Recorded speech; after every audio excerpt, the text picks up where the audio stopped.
আমাদের পরিগুলারে দেখতে তারাও ডিম পাড়িয়ে দিছে মাশাআল্লাহ। অনেকদিন পর আমাদের হোয়াইট সাইড ইউলো স্প্যানিশ চড়াগুলা থেকে দুইটা বাচ্চা একসাথে পাইছি। আসসালামু আলাইকুম ওয়া রাহমাতুল্লাহি ওয়া বারাকাতুহু। বাবা চলে আসছে কবুতর লফটে।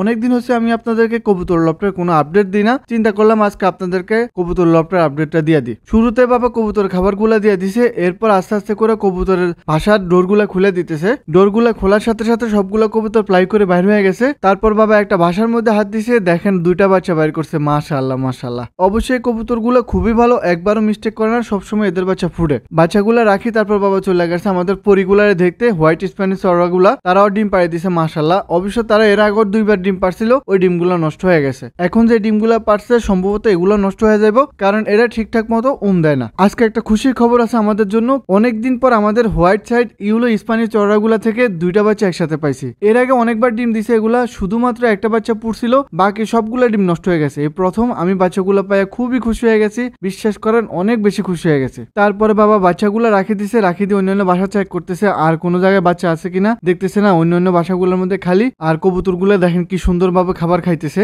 মাশাআল্লাহ। কবুতরগুলো খাইতে থাকুক, বাবা চলে আসছে আমাদের দোতলার মধ্যে। এখানে অনেকগুলা ডিম জমা হয়ে রয়েছে, বাবা একটা বাটির মধ্যে ডিমগুলো আস্তে আস্তে নিতেছে। আচ্ছা আপনারা বলতে পারেন এই ডিমগুলা কিসের? আশা করি বলতে পারবেন এই ডিমগুলো হচ্ছে আমাদের চীনা হাঁসের ডিম। মাশাআল্লাহ আমাদের চীনা হাঁস কিন্তু সবগুলো এখন ডিম পারতেছে, শুধুমাত্র একটা হাঁসের মধ্যে চলে আসছে। বাবা ওই হাঁসটারে বসানোর প্রস্তুতি নিতেছে, একটা ওনার মধ্যে অনেকগুলা খড় দিয়ে সুন্দর মতো সাজায় নিছে আর আস্তে আস্তে করে ডিমগুলা রাখি দিতেছে, এমন ভাবে রাখতেছে যাতে হাঁসের দিতে সমস্যা না হয়। এখানে প্রায় 20টার উপর ডিম বসাচ্ছে। এরপর বাবা চলে আসছে অন্য আরেকটা রুমের মধ্যে যেখানে হাঁসটা বসে রয়েছে। এখন বাবা ওইখান থেকে হাঁসটা উঠে নিয়ে চলে আসছে, ওইখানে অনেকগুলো ডিমের মধ্যে বসে রয়েছে, কিন্তু ওই ডিমগুলা নতুন আর এই ডিমগুলা পুরনো, এই কারণে পুরান ডিমের মধ্যে আগে বসা দিছে, তা নাহলে তো পুরান ডিমের পানি শুকাই যাবো, পরবর্তীতে ওই ডিমগুলো নষ্ট হয়ে যাবো। এখন দেখার বিষয় হাঁসটা ঠিকঠাক মতো দেয় কিনা, কারণ আমার সাথে তো 2 নম্বরই হয় সবসময়, আমার ভাগ্য খারাপ, বেশিরভাগ সময় হাঁসের ডিম থেকে উঠে যায়। অবশ্যই দোয়া করবেন যাতে হাঁসটা ঠিকঠাক মতো ডিমে দেয়। এরপরে বাবা চলে আসছে আমাদের ইনকিউবেটর রুমে, ওইখানে যে ব্রুডার ঘরের মধ্যে অনেকগুলা বাচ্চা ব্রুডিং করছিলাম,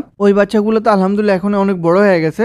আপাতত তাদের আর ব্রুডিং করা লাগবে না, এগুলারে আপাতত উপরে নিয়ে যাবো 3 তলার মধ্যে। অবশ্যই এগুলারে উপরে নেওয়ার পিছনে একটা কারণ আছে, আমাদের নতুন অনেকগুলা বাচ্চা পুষছিল, ওই বাচ্চাগুলারে ব্রুডিং করতে হবে এখানে। আর দেখেন এখানে যে বাচ্চাগুলো আছে মাশাআল্লাহ বাচ্চাগুলো সুস্থ সবল আছে। আর এদের সাথে দেখেন একটা টার্কির বাচ্চা, বলছিলাম না অনেকদিন আগে আমাদের টার্কিটার ডিম ফুটি বাচ্চা বাইরে ছিল 6টার মতো, ওই 6টা থেকে মারা যাইতে যাইতে যাইতে যাইতে শুধুমাত্র একটা রয়েছে। যাক আলহামদুলিল্লাহ আমরা আল্লাহর কাছে লাখ লাখ শুকর, একটা বাঁচি আছে এটাই খুশি। বাকিগুলা কেন মারা গেছে আমরা বুঝতে পারতেছি না, অনেক চেষ্টা করছি বাঁচানোর জন্য। অবশেষে বাবা মুরগির বাচ্চাগুলা নিয়ে চলে আসছে 3 তলার মধ্যে, আর 3 তলা তাদের জন্য আগে অবশ্য সেটআপটা সুন্দর মতো রেডি করে রাখছে। তারা এখন থেকে এখানেই থাকবো। আশা করি ভিডিওটা ভালো লাগছে, যদি ভালো লাগে লাইক কমেন্ট শেয়ার করতে ভুলবেন না, চ্যানেলটা সাবস্ক্রাইব করবেন, ফেসবুক থেকে দেখলে অবশ্যই ফলো করবেন। আল্লাহ হাফেজ।